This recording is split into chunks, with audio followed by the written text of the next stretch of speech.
నమస్కారం. నా TV news వార్తలకు స్వాగతం. ముందుగా వార్తల్లోని ముఖ్యాంశాలు.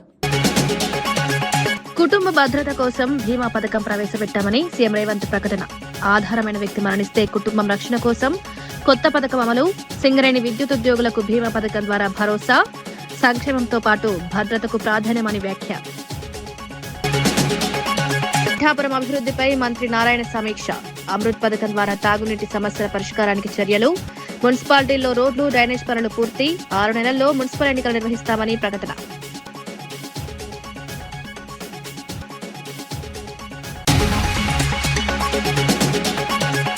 బీసీలకు 42% రిజర్వేషన్ కు కాంగ్రెస్ కట్టుబడి ఉందన్న మహేష్ గౌడ్. బీసీ చట్టాలను కేంద్రం ఆకట్టుకుంటోందని విమర్శలు. భవిష్యత్తులో తెలంగాణకు బీసీ సీఎం వస్తారని వ్యాఖ్య. సమాన హక్కుల కోసం కాంగ్రెస్ ప్రభుత్వం కట్టుబడి ఉందని వెల్లడి. లోక్సభలో చమురు నిల్వలపై ప్రధాని మోదీ కీలక వివరాలు వెల్లడి. దేశంలో 53 మిలియన్ మెట్రిక్ టన్నుల చమురు నిల్వలున్నాయని వ్యాఖ్య. ఇంధన భద్రత కోసం ముందస్తు చర్యలు తీసుకుంటామని స్పష్టం. ఎలక్ట్రిక్ వాహనాలు, ఇథనాల్ బ్లెండింగ్ కు ప్రాధాన్యమిస్తున్నామన్న మోదీ. డ్రగ్స్ నియంత్రణలో ప్రభుత్వం విఫలమైందన్న అమర్నాథ్ తీవ్ర విమర్శలు. యువత భవిష్యత్తు ప్రమాదంలో ఉందని ఆందోళన. డ్రగ్స్ సమస్య పెరుగుతోందని విమర్శలు. కఠిన చర్యలు తీసుకోవాలని డిమాండ్.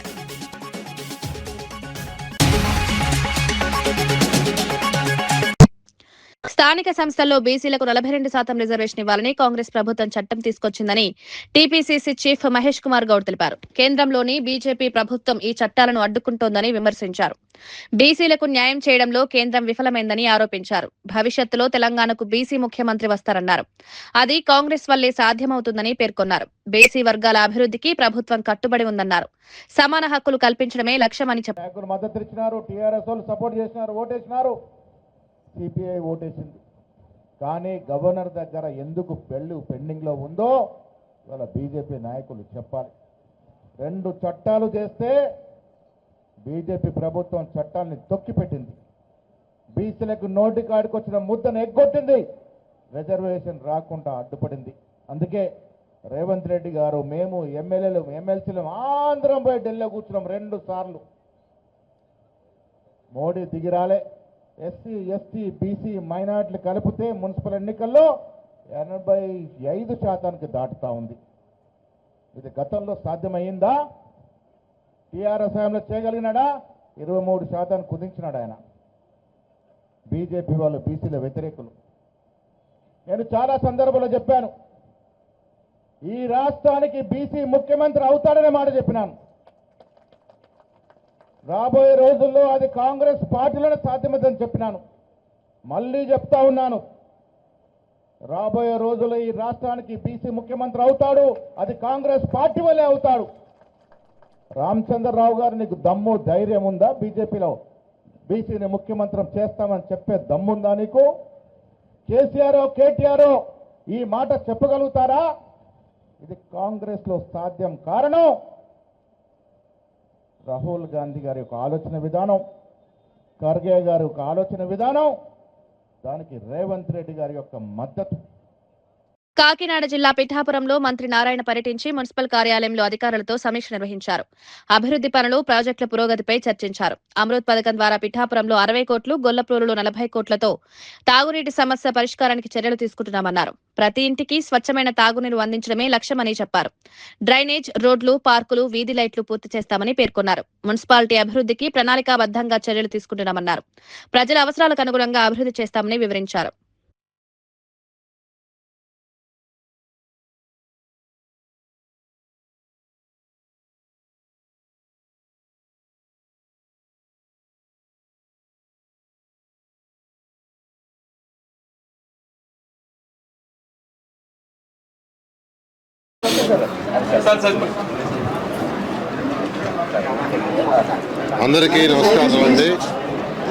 అందరికీ నమస్కారాలండి.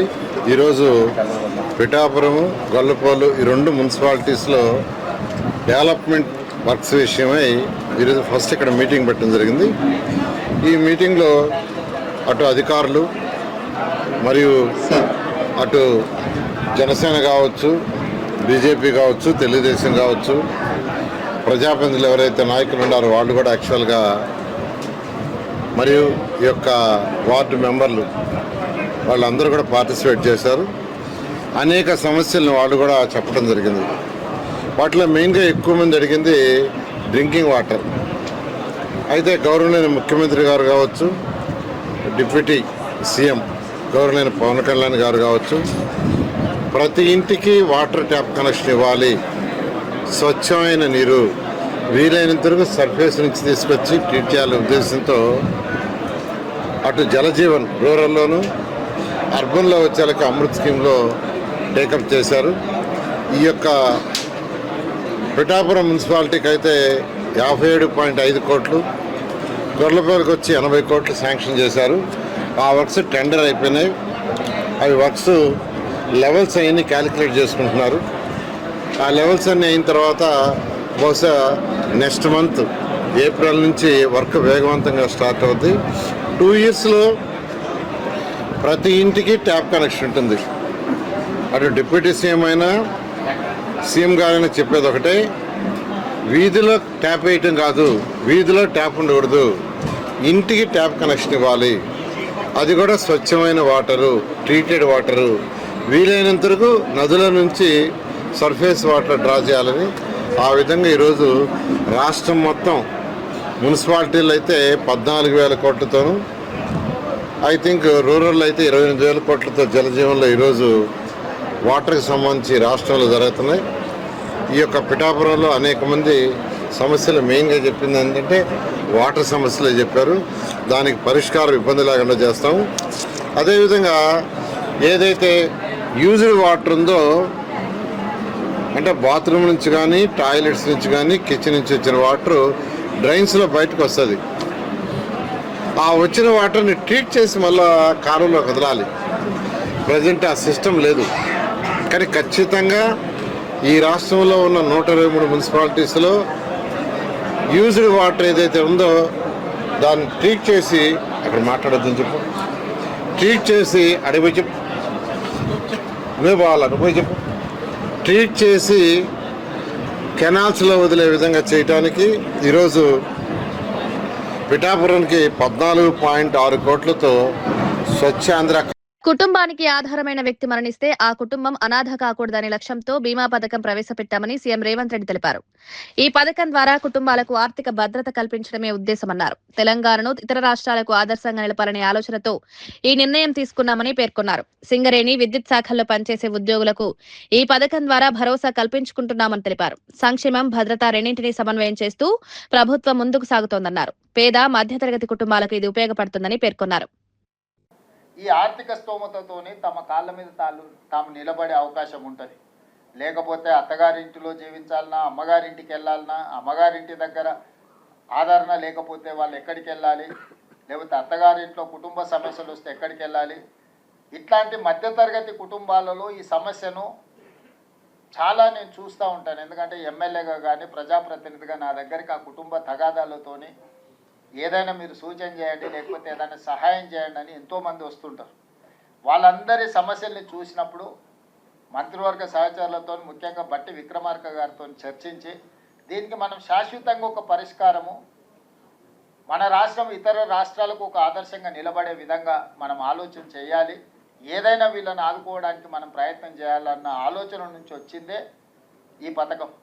మొదట సింగరేణి సంస్థలో, ఆ తర్వాత విద్యుత్ శాఖలో, ఈరోజు రాష్ట్ర ప్రభుత్వంలో సంపూర్ణంగా దీన్ని ఈరోజు అమలు చేస్తున్నాం. ఈరోజు సురేష్ కుటుంబానికి, ముక్తార్ బేగ్ కుటుంబానికి చెరొక ₹1 కోటి చెక్కును ప్రదానం చేసే కార్యక్రమం తీసుకున్నాం.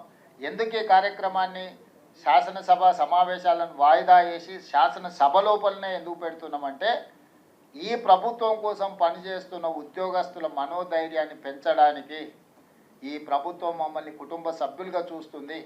మాకు ఏదైనా ఈ ప్రభుత్వానికి, ప్రజలకు సేవలు అందిస్తున్న సందర్భంలో ఏదైనా ప్రమాదం జరిగి మేము మరణిస్తే మా కుటుంబం అనాథలు కారు, మా కుటుంబానికి ప్రభుత్వం అండగా నిలబడుతుంది అని ఒక సందేశాన్ని ఇవ్వడం కోసమే ఈ కార్యక్రమానికి ఒక ప్రత్యేకంగా ఇది ఏర్పాటు చేయడం జరిగింది.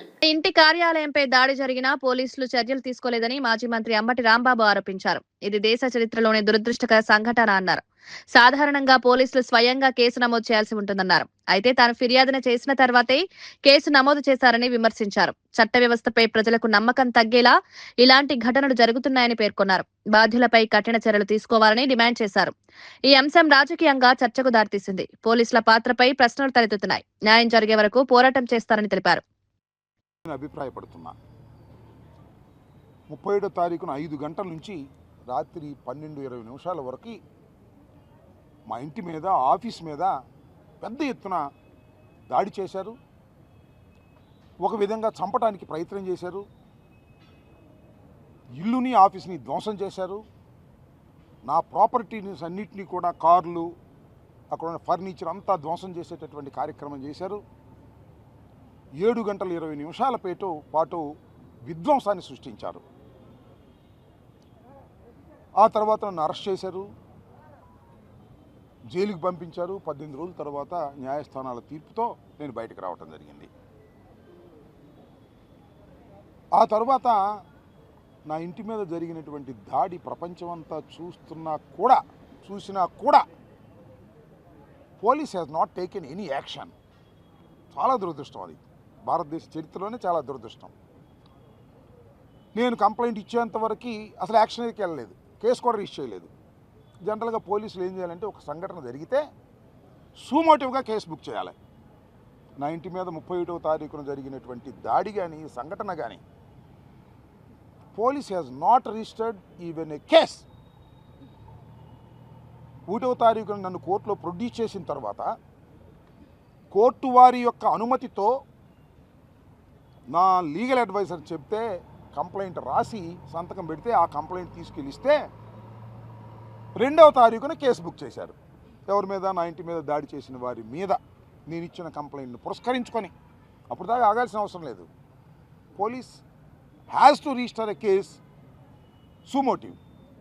చేయలే అంటే ఇట్ సీమ్స్ పోలీసులు, తెలుగుదేశం వారు కుమ్మక్కై నా మీద దాడి చేశారు అనేటువంటి భావన కలిగే విధంగా ప్రవర్తించారు. సరే, కేసు రిజిస్టర్ చేశారు. ఏం కేసు రిజిస్టర్ చేశారో తెలుసా? అందరికీ అర్థమయ్యే విధంగా చెప్తాను. 127 class 2, 189 class 2, 324 class 4, 329 class 4, 351 class 2 read with 190 BNS. All are below 7 years.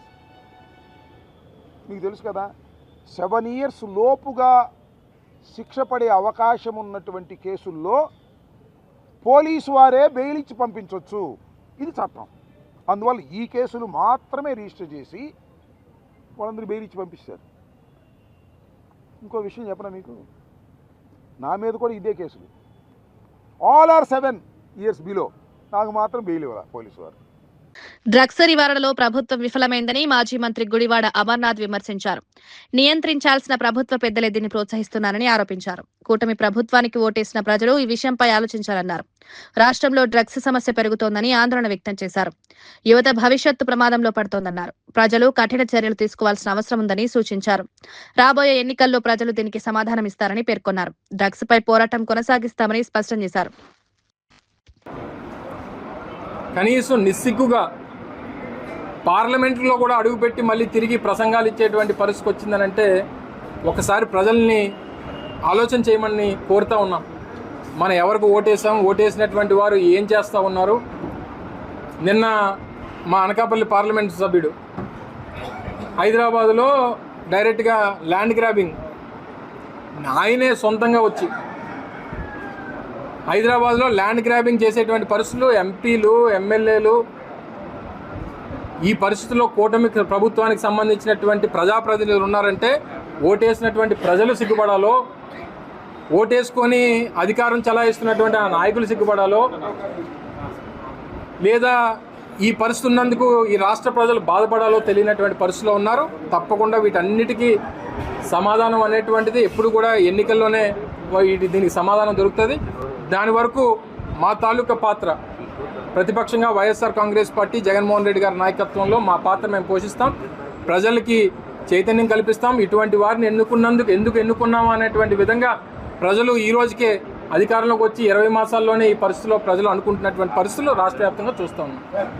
TDP MP పుట్ట మహేష్ పై వచ్చిన డ్రగ్స్ ఆరోపణలపై ఎమ్మెల్యే పుట్ట సుధాకర్ యాదవ్ స్పందించారు.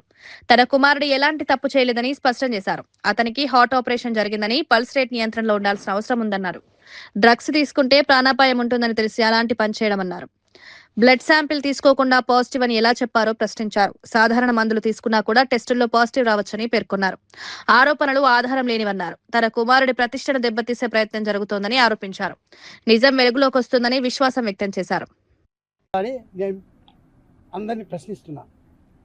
ఇంకొక విషయం, బ్లడ్ తీసుకోకుండా బ్లడ్ పాజిటివ్ ఏ రకంగా వస్తుంది? బ్లడ్డే తీసుకోకుండా పాజిటివ్ ఏ రకంగా వస్తుంది? బ్లడ్ వాళ్ళు చెప్పిన మాట ప్రకారం బ్లడ్ తీసుకున్నామన్నా బ్లడ్ రిపోర్ట్ అవ్వాలంటే మినిమం 48 అవర్స్ పడుతుంది. మినిమం 48 అవర్స్ రిపోర్ట్ అవ్వాలా. ఎందుకంటే మేము ఇమీడియట్గా ఢిల్లీలో ఏఎమ్స్లో బ్లడ్ రిపోర్ట్ ఇస్తే వాళ్ళు 48 అవర్స్ లోపల బ్లడ్ రిపోర్ట్ ఇవ్వలే. ఆ బ్లడ్ రిపోర్ట్లు కూడా నెగిటివ్ వచ్చింది. అంటే ఇవన్నీ ఆ తర్వాత యూరిన్ శాంపిల్స్ మొదటిసారి తీసుకున్నప్పుడు 5 నుంచి 10 నిమిషాల లోపల రిజల్ట్ చెప్పారు. రెండోసారి యూరిన్ శాంపిల్ తీసుకున్నప్పుడు 5 గంటల నుంచి తీసుకొని 10 గంటల లోపల చెప్పారు. అంటే 5 గంటలు దానికి అవసరమా? అంటే దీంట్లో ఎంత జరిగిందని మీరే ఆలోచించుకోవాలా. నేనేం చెప్పాలనుకోలే. ఎందుకంటే ఇవన్నీ వాస్తవాలు మీ దృష్టికి చెప్పాలా. మేము ఎందుకు వాస్తవాలు ముందుకు రాలేదంటే ఇన్వెస్టిగేషన్ ఉంది కాబట్టి ఇన్వెస్టిగేషన్ పూర్తయిన తర్వాత పిన్ టు పిన్ ప్రతి ఒక్కటి ఎవిడెన్స్ సమేత మేము ముందుకు వస్తా. ఆ తర్వాత ఇంకొకటి మా వానికి ఏమని ఇచ్చారు? ఆంతిపిటిమిన్, మిథాపిటిమిన్ 2 పాజిటివ్ వచ్చిందని చెప్పారు. ఆ 2 ఐటమ్స్ కూడా మామూలు తీసుకుంటే మెడిసిన్స్ కూడా వస్తాయి. ఇప్పుడు మనం హార్ట్ సంబంధించిన మెడిసిన్స్ కానీ, షుగర్ సంబంధించిన మెడిసిన్స్ కానీ, ఆ తర్వాత ఎనీ మెడిసిన్స్ హై టెన్షన్ ఉన్న మెడిసిన్ తీసుకుని కూడా ఆ డ్రగ్స్లో అది వస్తుందని చెప్పి క్లియర్గా ఆక్స్ఫర్డ్ ఇన్వెస్టిగేషన్ చేసే దాంట్లో కూడా ఉంది. ఆ కాగితం కూడా నాకానే ఉంది. అది కూడా లోక్సభలో ప్రధాని నరేంద్ర మోదీ గల్ఫ్ దేశాల పరిస్థితులపై కీలక వ్యాఖ్యలు చేశారు. దేశం వద్ద ప్రస్తుతం 53 మిలియన్ మెట్రిక్ టన్నుల చమురు నిల్వలున్నాయన్నారు. హార్మోజ్ జలసంధి ద్వారా నౌకల రాకపోకలు సురక్షితంగా ఉండేలా చర్యలు తీసుకుంటున్నామన్నారు. ఇంధన దిగుమతులను తగ్గించేందుకు ఇథనాల్ బ్లెండింగ్, రైల్వే విద్యుదీకరణ, మెట్రో, ఎలక్ట్రిక్ వాహనాలను ప్రోత్సహిస్తున్నామని వివరించారు. దేశ ఇంధన భద్రతకు ప్రభుత్వం ప్రాధాన్యతనిస్తుందని పేర్కొన్నారు. అంతర్జాతీయ పరిస్థితులను దృష్టిలో ఉంచుకుని ముందస్తు చర్యలు తీసుకుంటున్నామన్నారు. सुरक्षित वापस लौटे हैं। इनमें 700 से अधिक मेडिकल की पढ़ाई करने वाले युवा हैं।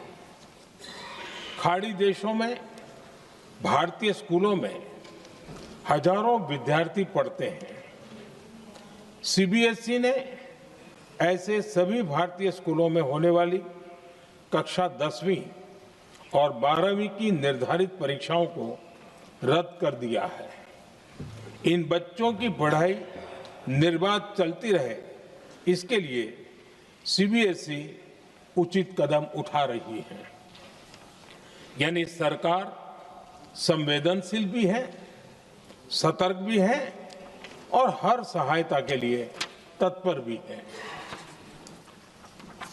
माननीय अध्यक्ष जी, भारत में बड़ी मात्रा में कच्चा तेल, गैस और फर्टिलाइजर जैसी अनेक जरूरी चीजें हॉर्मुज स्ट्रेट के रास्ते से आती हैं। युद्ध के बाद से ही हॉर्मुज स्ट्रेट में जहाजों का आना जाना बहुत चुनौतीपूर्ण हो गया है। बावजूद इसके हमारी सरकार का ये प्रयास रहा है कि पेट्रोल, डीजल और गैस की सप्लाई बहुत ज्यादा प्रभावित न हो। देश के सामान्य परिवारों को परेशानी भी कम से कम हो, इस पर हमारा फोकस रहा है। हम सभी जानते हैं देश अपनी जरूरत की 60% एलपीजी आयात करता है। इसकी सप्लाई में अनिश्चितता के कारण सरकार ने एलपीजी के डोमेस्टिक उपयोग को प्राथमिकता दी है। साथ ही एलपीजी के देश में ही उत्पादन को भी बढ़ाया जा रहा है। पेट्रोल डीजल की सप्लाई पूरे देश में सुचारू रूप से होती रहे, इस पर भी लगातार काम किया गया है। अध्यक्ष जी, आज की इन परिस्थितियों में एनर्जी सिक्योरिटी को लेकर बीते एक दशक में उठाए गए कदम और भी प्रासंगिक हो गए हैं। भारत ने बीते 11 वर्षों में अपनी एनर्जी इंपोर्ट का डाइवर्सिफिकेशन किया है। पहले क्रूड ऑयल, एलएनजी, एलपीजी ऐसी एनर्जी जरूरतों के लिए 27 देशों से इंपोर्ट किया जाता था। वहीं आज भारत 41 देशों से एनर्जी इंपोर्ट करता है। రంగారెడ్డి జిల్లా ఇబ్రహీంపట్నం నుంచి కలెక్టరేట్ వరకు సిపిఎం ఆధ్వర్యంలో పాదయాత్ర ప్రారంభమైంది. రామోజీ ఫిలిం సిటీ ఇళ్ల స్థలాలు, కప్పాడు, రావిరాల గ్రామాల్లో భూ సమస్యలను పరిష్కరించాలని నేతలు డిమాండ్ చేశారు. కేంద్ర రాష్ట్ర ప్రభుత్వాల వైఖరి వల్ల రైతులు, కూలీలు ఇబ్బంది పడుతున్నారని మండిపడ్డారు. ఉపాధి హామీ వేతనాలు, విద్యుత్ సవరణ బిల్లు వంటి అంశాలపై పోరాటం కొనసాగిస్తామన్నారు. సమస్యలు పరిష్కరించకపోతే మంత్రులను, ముఖ్యమంత్రిని అడ్డుకుంటామని హెచ్చరించారు. ఈ పాదయాత్రలో పెద్ద సంఖ్యలో కార్యకర్తలు పాల్గొన్నారు.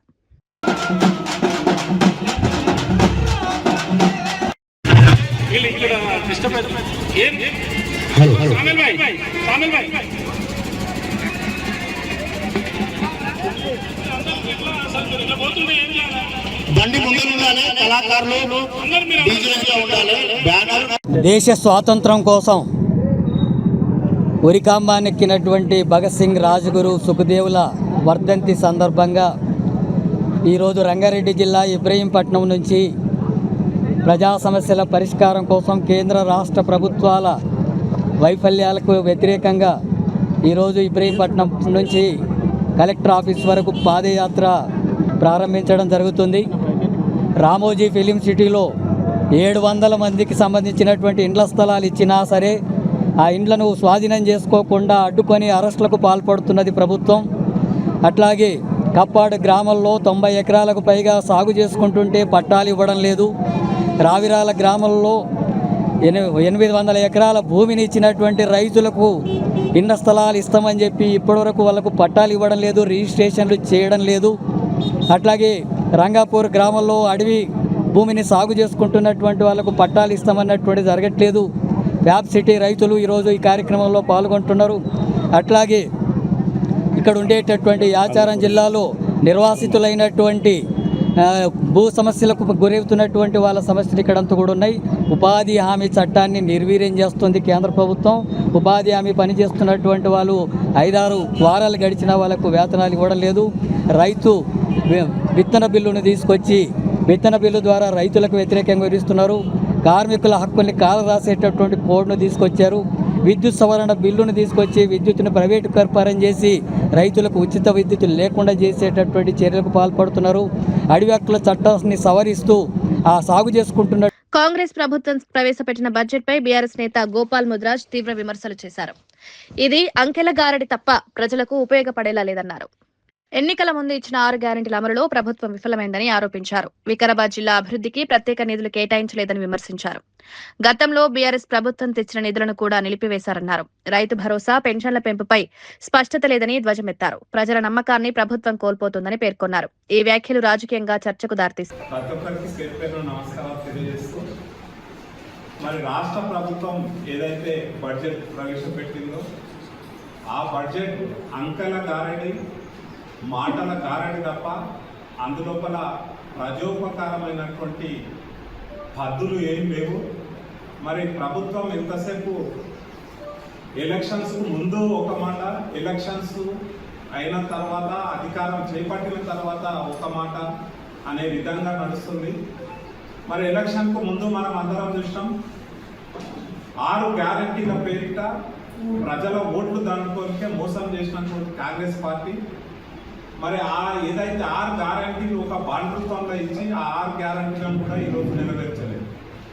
మనందరికీ తెలుసు 6 గ్యారెంటీలు మొదటిది అందులో మహాలక్ష్మి అనే ఒక గ్యారెంటీ పెట్టారు.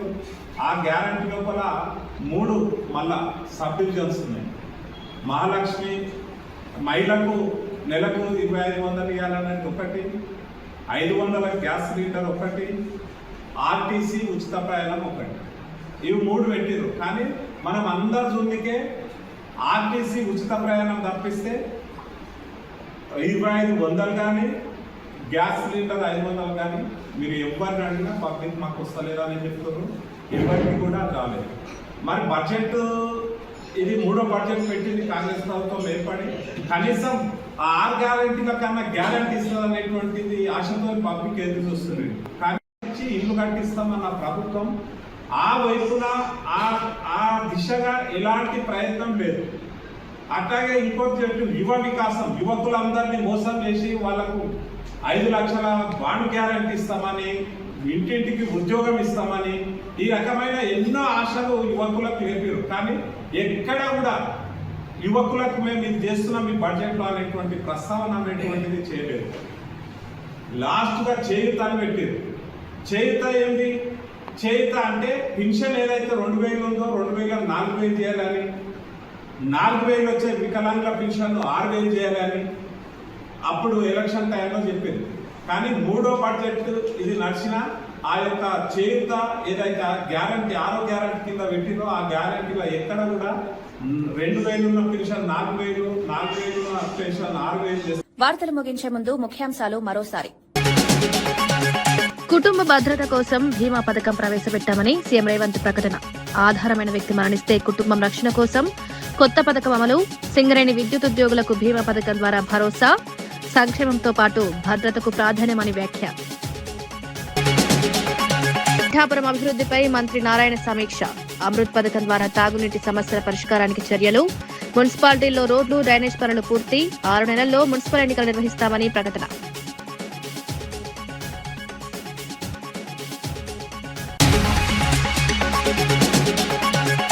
బీసీలకు 42% రిజర్వేషన్ కు కాంగ్రెస్ కట్టుబడి ఉందన్న మహేష్ గౌడ్. బీసీ చట్టాలను కేంద్రం ఆకట్టుకుంటోందని విమర్శలు.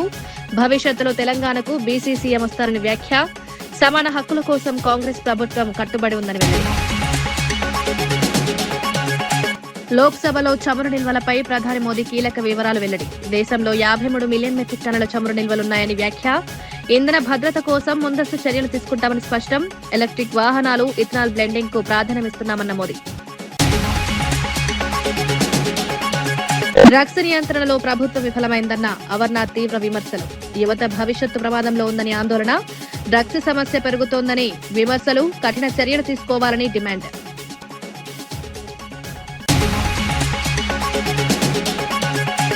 ఇవి ఈనాటి వార్తా విశేషాలు. మరో బులెటిన్లో మళ్ళీ కలుద్దాం. నమస్కారం.